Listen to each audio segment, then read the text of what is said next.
안녕하세요. 수도전기공업고등학교 전기에너지과 학생 여러분. 이번 시간에는 생산자동화 기능사 22번 과제에 대한 2D 도면 작성을 연습해 보겠습니다. 먼저 3D 부품은 도면과 같이 완성되어 있습니다.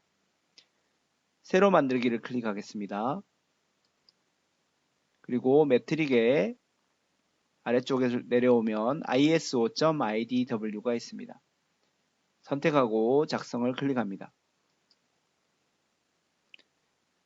자, 시트에서 마우스 오른쪽 클릭한 다음에 시트 크기를 편집을 해봤고 도면 자원을 펼친 다음에 경계에서 마우스 오른쪽 클릭하면 새 경계 정의를 클릭하고 윤곽선, 중심마크, 수험자 정보를 작성했었습니다. 그리고 제목 블록에서 마우스 오른쪽 클릭하고 새 제목 블록을 새 제목 블록 정의를 선택하고 아래쪽 표제란을 작성했습니다. 그리고 관리에 스타일 편집기를 선택하여 도면을 작성하기 위한 설정을 완료하였습니다. 여러분께서는 많이 연습하였기 때문에 선생님은 여기에서는 그 과정은 건너뛰도록 하겠습니다. 여러분께서는 동영상을 잠시 멈춰둔 상태에서 설정을 완료하고 도면 작업을 이어서 해주시기 바랍니다. 자, 선생님은 생산자동화 기능사 설정된 22번 도면을 작성해 보았습니다. 자, 도면을 작성하기 위해서는 그림과 같이 정면도 부분을 먼저 배치하고 우측면도를 배치하면 됩니다. 뷰 배치 메뉴에 기준을 선택합니다.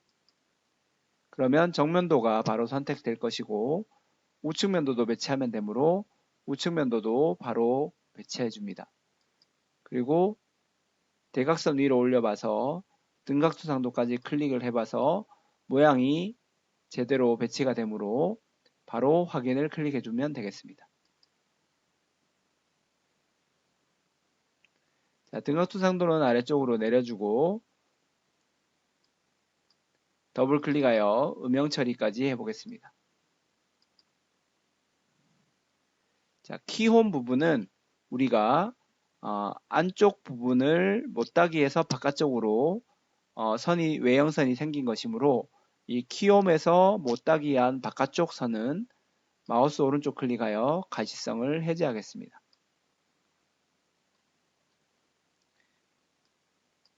먼저 중심선을 하기에 앞서서 해칭이 되어 있는 브레이크아웃을 작업해 보겠습니다. 자, 우측면도를 영역이 빨갛게 선택되도록 클릭한 다음 메뉴에서 스케치 시작을 클릭합니다. 그리고 사각형을 전체를 덮는 영역으로 프로파일을 설정해 줍니다. 이 전체 영역으로 안쪽으로 들어가서 중간 위치를 선택하여 자르겠다는 의미가 되겠습니다. 그리고 스케치 마무리를 클릭합니다. 뷰 배치 메뉴에서 브레이크아웃을 선택하고 스케치가 되어 있는 우측 면도를 클릭해 줍니다. 자, 그러면 프로파일은 사각형 영역으로 되겠고 시작점을 우리가 이 중간 위치를 까지 들어가서 자른 다음에 90도 돌려서 단면을 보는 것이므로 중간 위치를 지나가는 한 점을 우측 면도에서 초록색 점 한 곳을 임의로 클릭해주면 됩니다. 클릭해주고 확인을 클릭하면 해칭이 적용된 것을 볼 수 있습니다. 자, 이제 중심선을 작업해 보겠습니다. 주석 메뉴에서 중심 표식을 선택합니다. 그리고 원에 중심 표식을 입력해 주겠습니다. 그런 다음 ESC를 클릭하고 중심선을 적절한 길이로 늘려주면 되겠습니다. 그리고 우측 면도에서는 일자 중심선을 활용하여 중간점을 찾고 중간점을 찾아서 바깥쪽을 한번 클릭합니다. 아래쪽도 중간점을 찾고 중간점을 클릭한 다음 바깥쪽 한 점을 클릭해주면 됩니다. 자, 그러면 중심선 작업이 모두 완료되었습니다. 자, 이제 치수를 기입해 보겠습니다. 자, 정면도에 있는 치수는 위쪽부터 입력해 보겠습니다. 주석에서 치수를 선택하고 위쪽 부분 끝점과 끝점을 클릭하여 외형에서부터 8에서 10mm 정도 띄운 다음 텍스트 탭으로 이동하겠습니다. 뒤쪽에 JS9라고 입력하겠습니다. 확인을 클릭하고 문자가 바깥쪽으로 빠져나와 있으므로 ESC를 클릭한 다음 눌러준 다음 문자를 마우스로 클릭하여 옆으로 이동시키면 되겠습니다. 그 다음 길이 치수는 치수를 선택하고 외형선의 끝점과 원의 4분점 부분을 클릭해서 치수를 입력합니다. 그리고 중심선과 중심선의 끝점을 클릭하여 64mm를 입력합니다. 그리고 호 부분을 클릭하여 반지름 18을 입력해주고 확인. 다시 ESC를 눌러준 다음 치수 위에서 마우스 오른쪽을 클릭하고 중심을 옵션에서 중심으로부터의 지시선을 선택해줍니다. 그러면 정면도에 있는 치수는 모두 기입이 완료되었습니다. 다음은 우측면도의 치수 기입을 해보겠습니다. 먼저 앞쪽 50mm는 치수를 선택하고 위쪽 외형선 끝에서부터 아래쪽 끝까지 선택해서 치수 50을 입력해줍니다.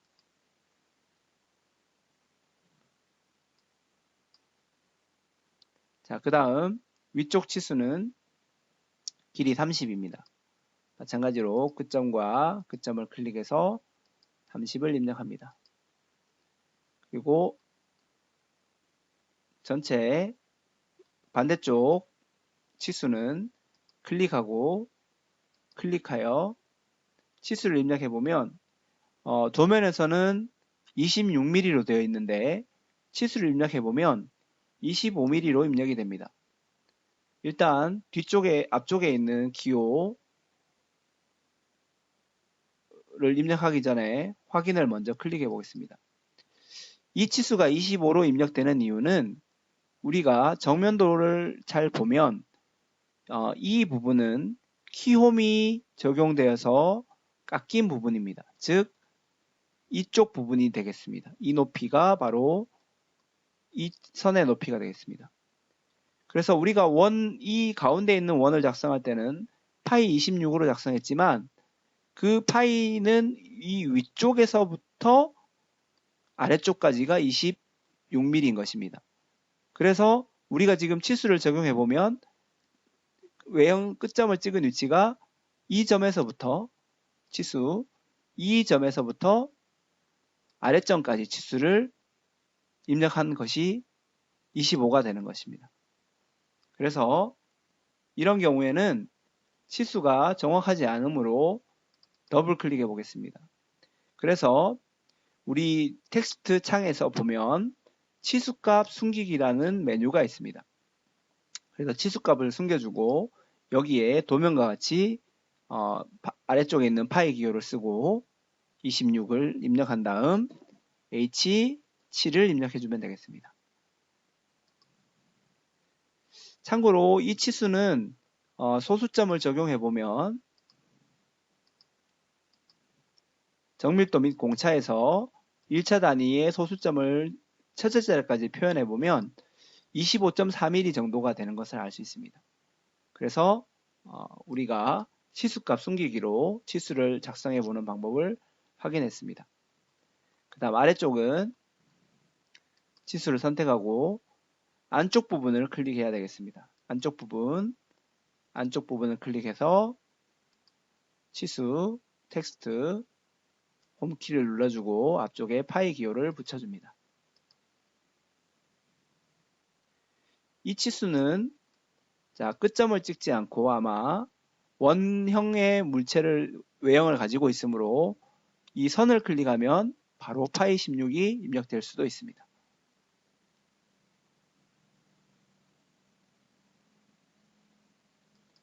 자, 그렇게 해서 원형이 물체일 때는 치수를 입력하면 저절로 파이 기호가 붙는 경우도 있습니다. 그 다음 전체 길이 치수는 끝점에서부터 끝점까지 거리가 107mm가 되겠습니다. 자, 아래쪽 치수는 마찬가지로 끝점과 외형선의 끝점을 이용해서 27mm를 입력합니다. 자, 마지막으로 위쪽에 있는 지시선 텍스트를 입력하겠습니다. 확대하겠습니다. 지시선 텍스트를 선택하고 지시되는 부분에 화살표를 클릭하겠습니다.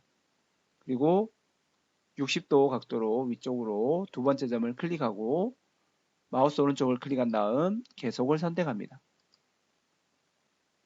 그리고 나서 도면과 같이 M6에 M6 곱하기는 특수문자에 곱하기 기호가 있으면 찾아서 쓰면 되는데 특수문자에 곱하기 기호가 잘 보이지 않습니다.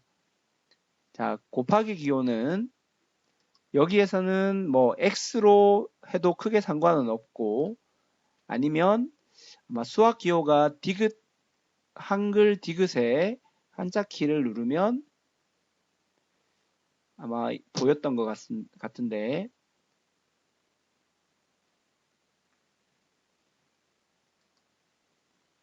여기에서는 지금 잘 보이지 않습니다. 네, 한자 키와 디귿과 한자 키를 누르면 7번의 X가 이렇게 곱하기가 나타납니다. 그렇게 해서 곱하기를 쓰고 피치 간격이라고 되어 있는데 나사산의 간격입니다. 그래서 피치 간격이 0.5가 되도록 확인해 주면 되겠습니다. 이 피치를 먼저 착지선 위로 치수 문자를 올려 보겠습니다. ESC를 눌러준 다음 치수 위에서 마우스 오른쪽 클릭을 하고 치수 스타일 편집을 선택해 줍니다.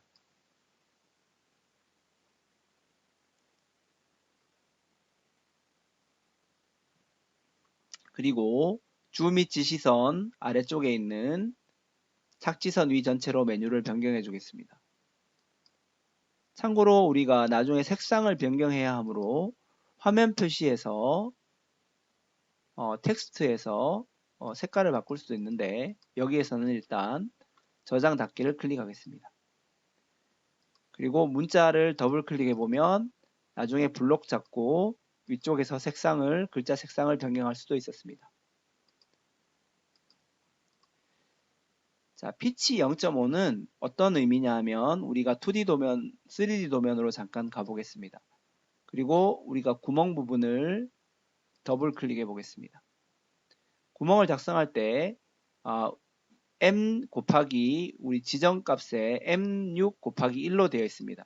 그래서 이게 피치 값이 0.5로 입력하면 아마 이 나사산의 간격이 좀 더 촘촘해질 것입니다. 그렇게 해서 확인을 클릭해 줍니다. 컨트롤 Z로 한번 비교해 보겠습니다. 나사산의 간격이 더 촘촘해진 것을 앞으로 해보면 더 촘촘해지거나 더 넓어지는 것을 확인할 수 있습니다. 그래서 우리가 구멍 작업할 때 아까 선생님이 놓쳤는데 3D에서 다시 수정을 하면 2D 도면에서 저절로 반영이 됩니다. 그래서 확인을 클릭하고 2D 도면으로 오면 그 부분이 저절로 적용이 되는 것을 알 수 있습니다. 지금은 2D 도면 상태라서 확인이 안 되고 모형을 이제 3D 형태로 등각수상도 형태로 투영해 보면 우리가 간격이 촘촘해지는 것을 확인할 수 있습니다. 자, 그러면 치수 입력이 모두 완료되었습니다. 이제는 등각투상도가 4분의 1만큼 이게 잘려진 모양으로 작업된 부분을 해보겠습니다. 자, 이 부분을 작업하기 위해서는 우리가 해칭된 우리 이 우측면도를 뷰 배치에서 투영을 선택하여 대각선 위로 올리면 이렇게 해칭된 모양이 대각선으로 올리면 잘려지는 것이 보여집니다. 그래서 동일하게 해칭된 도면을 만들고 투영을 주면 잘린 모양의 등각투상도를 만들 수 있습니다. 자, 그렇게 하기 위해서는 먼저 정면도를 뷰 배치하여 기준을 잡고 정면도를 임의의 위치에 하나 클릭하겠습니다. 아래쪽에 선택하고 확인을 클릭합니다. 자, 이번에는 자, 4분의 1만큼 이렇게 가려지는 이 아래쪽 원을 기준으로 4분의 1만큼 가려지는 부분을 잘라내서 투영하는 것이므로 반드시 이 배치한 정면도를 기준으로 선택을 해두고 위쪽에 있는 스케치 시작을 클릭해 줍니다. 그런 다음 형상 투영으로 아래쪽 원 부분을 투영해 줍니다. 자, 그리고 사각형을 선택해서 이 투영한 원의 중심부터 바깥쪽으로 나가는 사각형을 스케치하겠습니다. 그리고 스케치 마무리를 클릭합니다.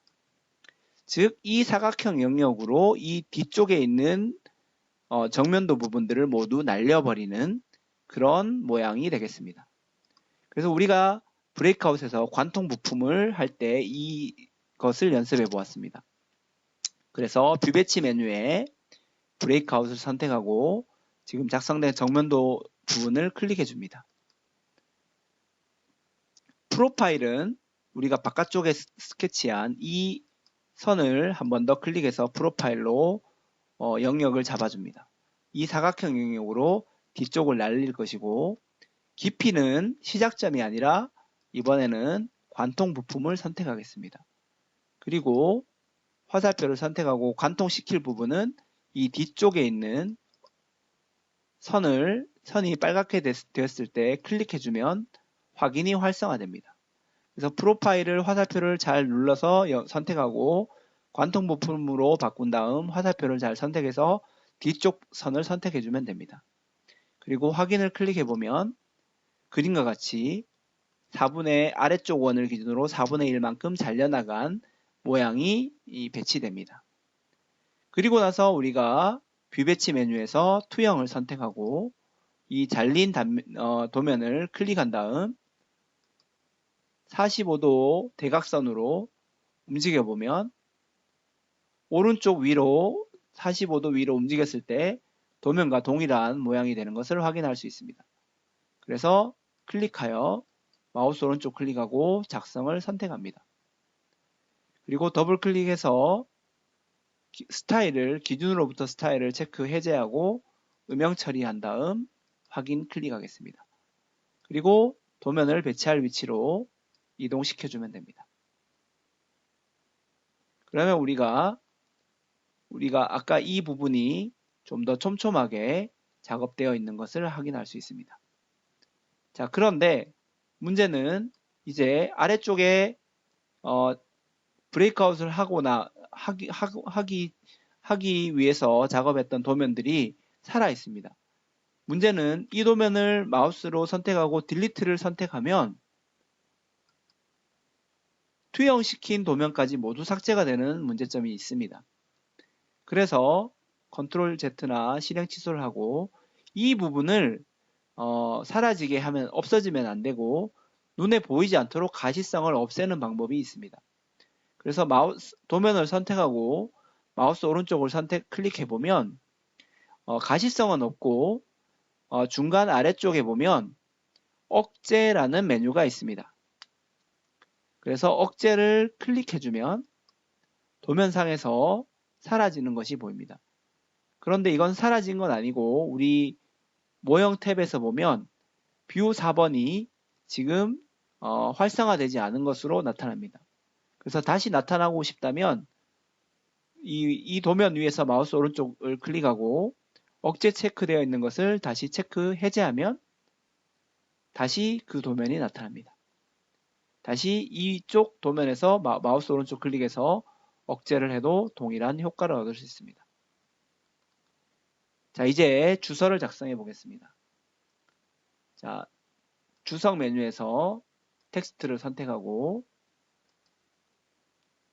자, 우리 주소를 입력한 다음 1번 도시대고 지시 없는 못따기 1mm로 작업을 했습니다.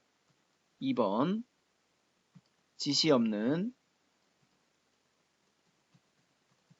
라운드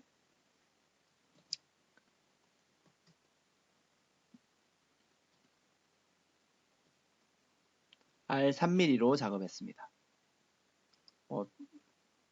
그리고 주석 글씨는 텍스트를 좀 크게 해보겠습니다.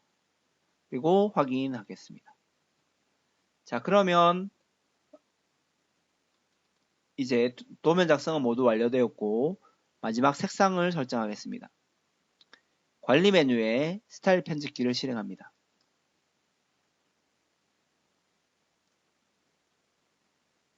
자, 도면층에서 목록을 하나 선택하고 색상을 바꾸어 줘야 하는 부분은 윤곽선인 경계와 하늘색, 그 다음 중심선, 외형선 초록색,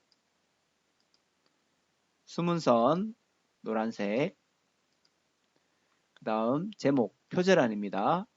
제목 블록에서 했으니까 제목입니다. 확인. 그 다음 마지막 치수 문자 색상 노란색, 그리고 바로 저장 닫기를 클릭하겠습니다. 자, 위쪽에 있는 이 지시선에 있는 텍스트 문자도 더블 클릭해서 블록을 잡고 아까 우리가 노란색으로 변경할 수 있다고 했습니다. 확인하면 도면 작성이 완료됐습니다. 자, 이제 도면 저장으로 클릭해서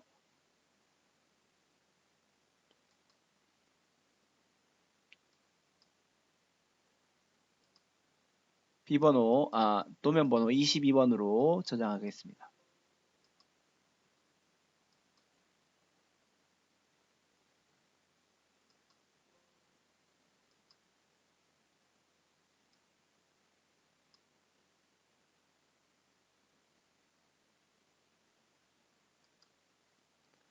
자, 이제 출력을 작업해 보겠습니다. 도면을 2D 도면과 3D 도면을 USB에 저장하고 감독관 PC로 가면 불러들인 다음 인쇄를 클릭합니다. 그리고 출력할 프린터를 결정하는데 여기서는 아도비 프린터밖에 없으므로 아도비 PDF로 선택합니다. 자, 특성을 다시 누르고 먼저 용지 크기를 설정해 줘야 됩니다. 그래서 용지 크기를 우리가 A3로 했으므로 A3로 변경하겠습니다. 그리고 확인을 클릭합니다. 그리고 색상은 반드시 검정색으로 출력하게끔 규정하고 있습니다. 그래서 모든 색상을 검은색으로 부분을 체크하고 축척은 A3 도면 크기가 A3고 출력하는 종이도 A3이므로 1대1로 작업을 해도 되고 아니면 최종 맞춤으로 작업해도 상관없습니다. 그리고 미리 보기를 클릭하면 도면이 적절하게 배치된 것을 확인할 수 있고 이상이 없으면 인쇄 버튼을 눌러서 결과물을 감독관에게 제출하면 시험이 종료가 되겠습니다. 자, 휠 마우스를 2번 더블 클릭해서 화면 영역에 도면을 꽉 채워서 도면을 배치해 보았습니다. 이상으로 22번 과제에 대한 2D 도면 작성을 연습해 보았습니다. 수고하셨습니다.